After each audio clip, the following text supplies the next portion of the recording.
So not only is this Irish cottage the home and birthplace of 1916 hero Seán MacDiarmada, it is a prime example of vernacular structure in Irish history. Firstly, in 1867, when the family came here to this tenant farmer agreement in Corranmore, it would have been on the marriage of Donald and Mary MacDiarmada in 1867. They would have built a tig. Now a tig is not the full cottage, it's a small part of the cottage going from one chimney to the other chimney. And the other two rooms, the girls' room and the boys' room, would have been extensions that were built on later. One of Seán's chores in the house would have been to collect the water. And he'd go to Boylan's well, which is a well 2 kilometres away from this house, and you get spa water, and the only water Irish people would drink was clear water. They would not drink bog water that would come from the shrooks or the shucks from the bog. So it was a place where a lot of the children would go to meet, and youngsters would go to meet each other, boys and girls, and Seán did that job. And this is the can. This type of can is what they would bring off to get the water. This can would be for buttermilk or milk and the likes. And this one is what they call the canteen, which is they bring the tea to the bog, where Seán spent many a day cutting turf with his father and his family. Fireplace, and it's like the precursor of the modern oven. And in the MacDiarmad's house, there was a crane crook, as you can see.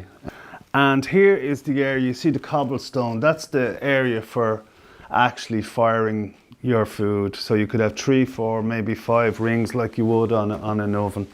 You wouldn't be worried if you left the immersion on. It would be fine to leave that on. And you would also have the furnace at the back, that's why the belly is there. So all of the turf, as you can see, is in the back there. And it's manipulated out underneath these implements. To have your kettle on, you'd have your oven in there, you'd have griddle bread there, which is the fast form of bread you could make. If somebody was coming here, you'd make griddle bread in the pan, you could toast it here, you could add your homemade butter onto it over here and get a plunger of tea and a bit of jam from that press. So it would be very interesting indeed, like to be here at tea time, I'd say, in this house, you know. This would be very posh to have, because most of the other cottages that we know in the tenant farmer scheme that we've seen, some of them would have just a bar across and maybe a chain or two down there. This had all the implements to have it. But how did they have heat, and how did they add heat and reduce heat? Well, one of the ways was they had these here, which you'd get from the smithy, and he'd build it on there. So if you had somebody like Seán going to the village, and he was travelling off down to the village in Kiltyclogher, which is 5 kilometres away, we know he'd be away for a long time.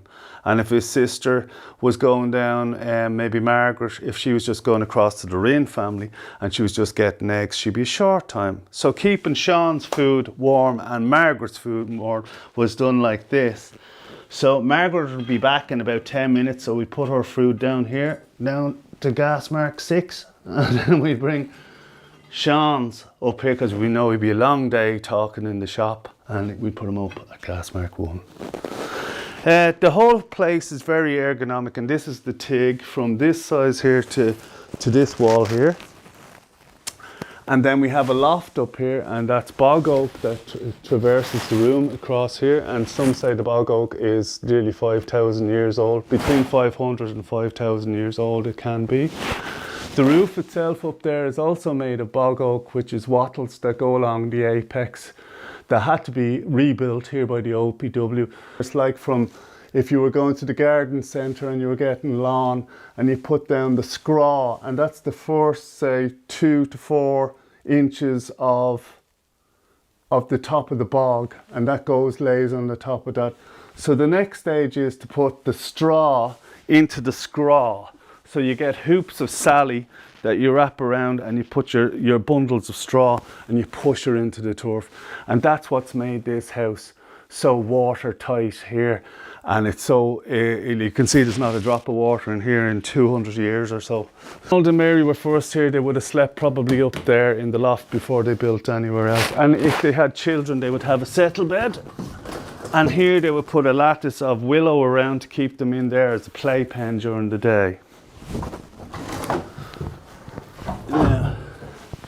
Over here, we have a table because there was a Cayley house. It would wrap up on the wall. And I've actually copied this table myself in my own house because it's a great idea.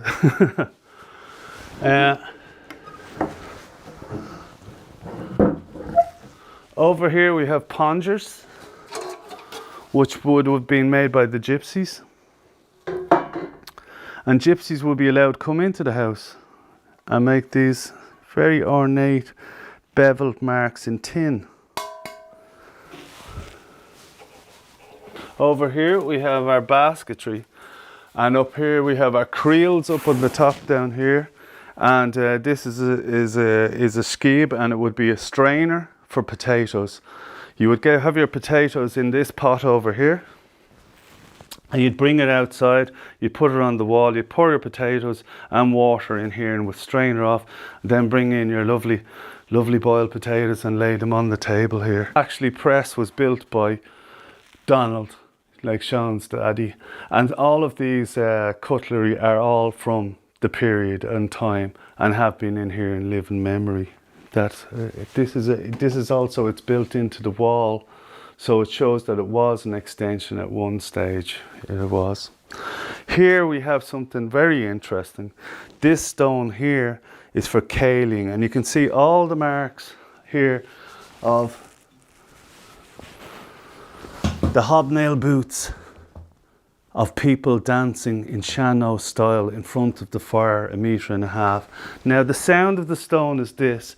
This is sandstone. That's the sound. But this one, that's got the hollow sound. So the hollow sound, they say, is in ancient times they would put in the horses' heads, maybe 2 horses' heads, to get that hollow sound so they could dance to a rhythm. The dancing was done to a musician or else just to lilting that they would sing, and this was done inside the fireplace.